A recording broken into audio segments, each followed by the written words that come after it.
Fighters of the 225th Assault Regiment of the Ukrainian Armed Forces have repelled an attack by the Storm Z unit of the occupying Russian army. The Russian servicemen and armored combat vehicles participating in the attack were destroyed by fire from various weapons. As seen in the drone footage, although the vehicles were equipped with anti-drone devices, this did not save them. In the area, along with dead soldiers, a seriously wounded serviceman can also be seen.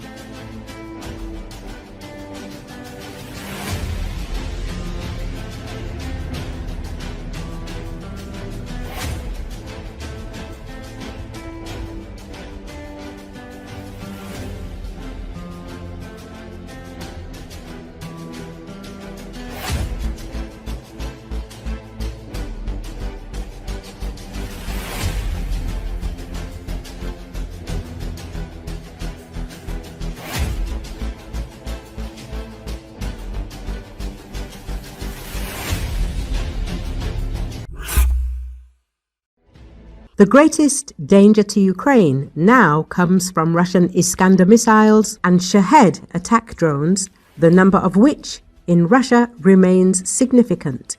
This was stated by aviation expert Konstantin Krivolap in a commentary to the RBC Ukraine. According to him, the situation with hypersonic Kinzhals is somewhat different. The Russian Federation's capabilities in this area are limited, in particular due to problems with carriers for launching such missiles. As for the calibers, Russia has tried to modernize these missiles, in particular by installing antennas on them for better communication. However, as Krivolap noted, Ukrainian F-16 and Mirage fighters can already counteract these weapons quite effectively. As for the cruise missiles, I consider them to be of lesser danger. Here are the Iskanders and Shaheds in such quantities that our air defense does not have the power to destroy them. That's true, the expert emphasized. Russia's Caliber missile system was developed by the country's Novator Design Bureau. It originated from Soviet-era research into cruise missiles, building on systems such as the Granat SSN-21 Samson. While the Caliber's development first began in the 1980s, it became a priority during Russia's post-2000 military modernization, driven by the need for advanced standoff precision weapons. The missile's design emphasizes modularity, allowing it to be launched from various platforms, including submarines, surface ships, and even land-based systems.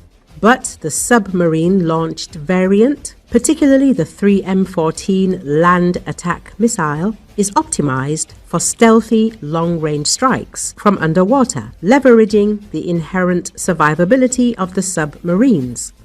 Ukrainian troops successfully destroy Russian missile and other ammunition depots. According to the Telegram channel of the Unmanned Systems Forces of the Armed Forces of Ukraine, during aerial reconnaissance in the southern sector, fighters from the Flying Skull Battalion identified enemy troops unloading ammunition near a concealed depot. Once the target coordinates were verified and transmitted, the Ukrainian Air Force was called in. A MiG-29 fighter jet carried out a pinpoint strike using an AASM hammer bomb, destroying both the ammunition cache and the Russian personnel present at the site. Earlier, Ukrainian MiG-29 successfully targeted and destroyed a Russian command post with these advanced munitions.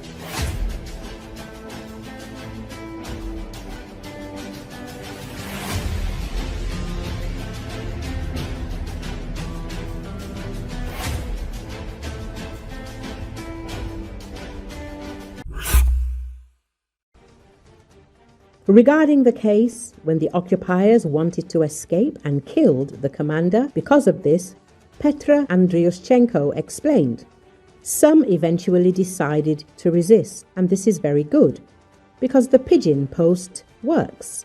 Some were shot, which means the next ones will be found. I think that thanks to this method, we will miss them somewhere, and they kill officers, lower level managers, and this is also very good because they still need to look for replacements in Russia, so it's a wonderful trend. It will grow. There are a lot of people who want to escape. Why? Who are these people? These people were supposed to go to prison for some crime. They decided to get money. They have already received the first payment and were brought to the front.